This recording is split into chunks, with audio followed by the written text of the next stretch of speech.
Shalom everyone!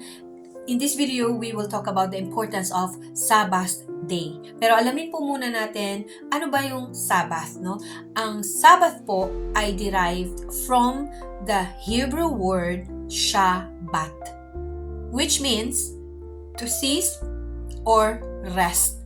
Hindi lang po siya basta resting, kundi stopping the routine of daily work and labor according to AI, Google AI. No? So it is from the Hebrew word Shabbat. Kaya nga merong kantang Shabbat, Shalom, Shabbat, Shalom. Tama ba? Diba? So, alam niyo po ba na ang pagkakaroon po ng Sabbath is very important. Bakit? Kasi po even God rested, no? Nagkaroon din po siya ng Sabbath day during the creation. At makikita po natin yan sa Genesis 2 verse 2 to 3. God rested on the seventh day from all His work and blessed it. And sinabi po sa Exodus 20 verse 8 to 11, remember the Sabbath day by keeping it holy. 6 days you shall labor and do all your work, but the seventh day is a Sabbath to the Lord your God. And alam niyo po ba na ito rin po ay pang-apat sa commandments, sa 10 commandments na ibinigay ni God kay Moses. Sabi po sa number 4 na sa 10 commandments, remember the Sabbath day and keep it holy. Kaya nga po mga kapatid, may mga time na sinasabi natin, wala na akong oras kay God kasi sobrang busy ng schedule ko. Puro ako work. Hindi na nga ako nakakapagsimba. So kapatid, today, ito po ay isang paalala sa bawat isa sa atin. Ako rin po ay kasama dito na pahalagahan natin, i-honor natin ang Sabbath day. Hindi, bilang ito naman din po ay kasama sa command ng ating Panginoon, remember the Sabbath day and keep it holy. Alam niyo po, ang Sabbath day ay sobrang makakatulong sa atin, sa relationship natin with the Lord, and even sa ating physical body. Kasi kailangan din nating magpahinga. Tama po ba? And you know what? Madalas din po ako nagtatrabaho during weekends. Pero this week, today is my Sabbath day. And I choose to use this by sharing the Word of God. Paano ba natin ipapractice ang Sabbath day? Maaari sinasabi natin, paano ba yan? Ano ba yung sabihin ng Sabbath day? Ibig sabihin yan, kailangan every Sunday yan or Saturday? No. I believe, this is my personal belief lamang po, no?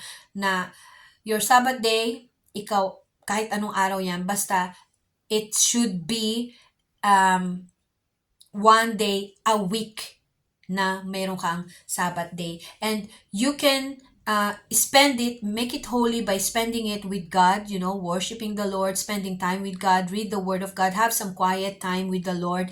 And, of course, you can enjoy your family, spend it with your family, even rest, enjoy the nature, This means na magpapahinga ka from all your paid works. Magpapahinga ka muna sa paghabol sa pera. Joke lang. Hindi, magpapahinga ka muna sa mga pagtatrabaho mo, sa mga iniisip mo, yung mga stress na yan, mga stressful work mo na yan. Kung kaya mo, patayin mo ang cellphone mo. Kung kaya mo, huwag ka munang tumingin ng laptop, di ba, ng computer. Just rest. Rest your mind from all this stress. Give it to Lord. Surrender everything to God. Spend time, when you wake up, pray. Pray with your family. Read the Word of God with your family. Spend it with your family. No? Matulog ka kung gusto mo. Take a nap. Diba? Kung anong kailangan ng katawan mo, kailangan natin yan mga kapatid. Not just sa spiritual growth natin, pero kailangan din yan ng physical body natin. And it's healthy also for our mental health. Basically, in overall health natin, is very important na magkaroon tayo ng Sabbath day. So, let's honor our Sabbath day. Alam mo yun? And, alam niyo po, grabe ang makukuha mo rito. Because, you know what? Sabi ni God, He is our shepherd. We lack nothing eh. But, we as human as we are, we tend to think that we can solve everything on our own. Kaya naman, nagde-depend tayo sa ability natin, nagde-depend tayo sa trabaho natin. Hindi, kailangan ko magtrabaho, kailangan ko kasi ng ganito. Isa po ako dyan. So, aminado ako, guilty po ako dyan. Pero one thing, God will always remind us na, anak, I am here. You need rest, give it to me, and I will give you rest. For my yoke is easy and my burden is light, sabi ni Jesus. Sabi ni God na those who are heavily, is it heavily burdened? Hindi ako magaling sa English. Kung kayo ay napapagod na, lumapit kayo sa akin, bibigyan ko kayo ng kapahingahan. Diba? Give it to God. Lapit tayo kay Lord. Kaya po napakahalaga ng ating Sabbath day. Maaari kasi sinasabi natin napaka-busy ng schedule ko kaya wala na akong time magsimba, wala na akong time para kay Lord. Then maybe you're not honoring the Sabbath day. So mga kapatid, this time, pinapaalala sa atin ng Lord na mag-Sabbath day tayo. Shabbat Shalom. Mga kapatid, Shabbat Shalom. So, tayo po ay magpahinga today. I'm so happy na ngayon ang aking Sabbath day. And today is Wednesday. So, yun lang po. God bless everyone.